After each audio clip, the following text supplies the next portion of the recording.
રામ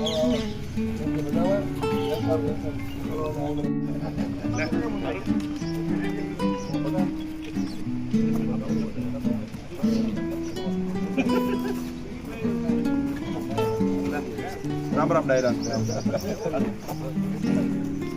કે આપણે અહીંયા નીચે સ્થાન ગ્રહણ કરે.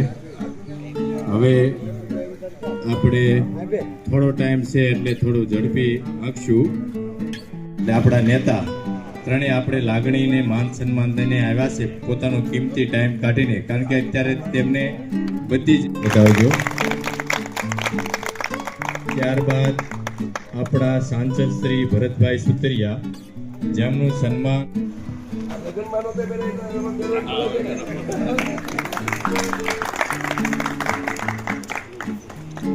કરે.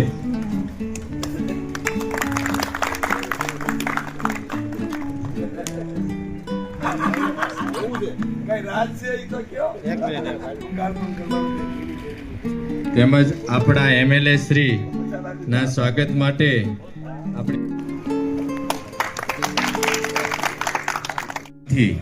આરોગ્ય કેન્દ્ર બનાવી આપ્યું છે એવા મનુભાઈને વિનંતી કરીએ.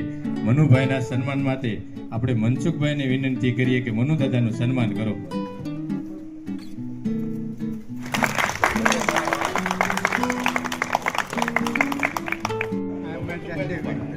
આપણે મનસુખભાઈ ડેનીનું સન્માન માટે નટુભાઈને વિનંતી કરીએ.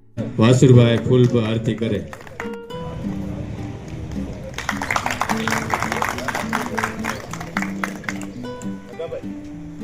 પેલા તો નવા વર્ષના રામ રામ. તમે આજે ઉજવું કે કાલે છે? વરના વસલે દી પણ એડવાન્સમાં નવું વર્ષ બધા માટે સુખમય, આરોગ્યમય અને સમૃદ્ધિમય નીવડે ભગવાન ભોળાનાથના ચરણોમાં પ્રાર્થના કરી. હું તો આવ્યો તો બાજુમાં લાઠી, કાલે મારા બે વડીલ મિત્રો જોડે વાત થઈ. એ ન્યા આવવાનું પ્લાન કરતા કીધું હું બાજુમાં છું, હું આટો મારી જાઉં. ખાસ કરીને મનસુખભાઈ અને મનુ દાદા મારા વડીલ છે બે, મારી સાથે ભાઈ સાંસદ ભરતભાઈ, એના ધારાસભ્ય ભાઈ શ્રી જનકભાઈ, સૌ ગ્રામજનો દિવાળીનો તહેવાર સારી રીતે બધે ઉજવો હોય છે. પણ ખાસ કરીને દિવાળીના તહેવારો ઉપર મનસુખલાલ હું તો બધાને કહેતો હોઉં છું કે 2-5 દિવસ પોતાના વતનમાં બધાએ આવવું જોઈએ, જેથી કરીને વડીલો અહીં જે રહેતા હોય એમને પોતાને, પોતાના બાળકો પોતાના મળવા આવે તો પરિવારને અને ગામને પણ સારું લાગે. કારણ કે દિવસે દિવસે ગામડા ખાલી થતા હોય, પણ વર્ષમાં 2-5 દિવસ ફરવા ના જાય પોતાના વતનમાં આવી તો ગામડા જીવતા રહે અને એના કારણે ગામમાં એક વાઇબ્રેશન આવતું હોય છે. ખાલી તમે 2-5 દિવસ સુરત, અમદાવાદના, મુંબઈના લોકો અહીં આવે અને ગામની શેરીમાં આટા મારે તો એ ગામના વડીલોને ઉત્સાહ વધી જતો હોય છે. પણ તમે બધા વડીલો અહીં આવો છો એ બદલ ખૂબ બધાને રાજી પણ મળતો હોય છે. ખૂબ સારી વાત છે.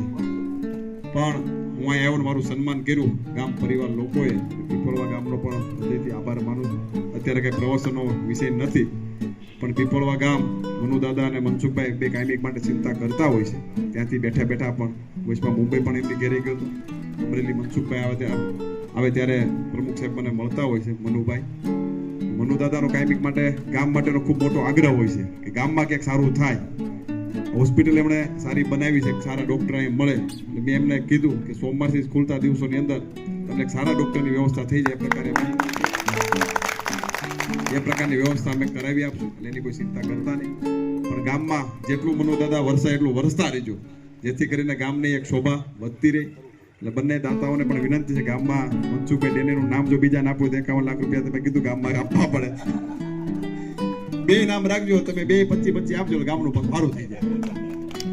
પણ ગામ પરિવારનો હૃદયથી આભાર માનું છું કે ટૂંકી નોટિસની અંદર હું તો બધાને ખાલી મળવા માટે આવ્યો છું કે નવા વર્ષમાં મળાઈ જાય. પણ સૌ પરિવાર લોકો અહીં હાજર એટલે બધા સૌનો આભાર માનું છું. વિશેષ સમય લેતો નથી. મારે અમરેલી 2-3 જગ્યાએ જે કાર્યક્રમમાં જવાનું છે ત્યાં સમય 12 વાગ્યા પહોંચ્યો, એક તો અહીંયા વાગ્યો છે.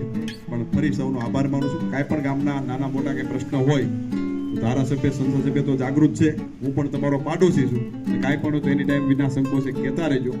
સરકારે આવડી મોટી તક આપી છે. નરેન્દ્રભાઈ મોદી સાહેબનો સમગ્ર ટીમનો પણ અમારે આભાર માનવો પડે કે આવડી એવી ઉંમરમાં અમને આવડી મોટી તક મળતી હોય. એટલે રાષ્ટ્રીય ભાજપ, પ્રદેશ ભાજપનો અમે હૃદયથી પણ આભાર માનીએ છીએ કે લોકોની સેવા કરવા માટેનો જે મોકો આપ્યો છે. નવા વર્ષમાં આપ બધાના આશીર્વાદથી એમાં અમે સારી રીતે સફળ થાવી એવા નવા વર્ષના તમારી પાસે અમે આશીર્વાદ માગવી છીએ કે અમને આશીર્વાદ મળતા રહે. આભાર. અસ્તુ વંદે માતરમ. ભારત માતા કી જય. કૌશિકભાઈ એવું બધા કહેતા હોય છે, અમે તો સાંભળેલું છે. હવે આપણે જનકભાઈ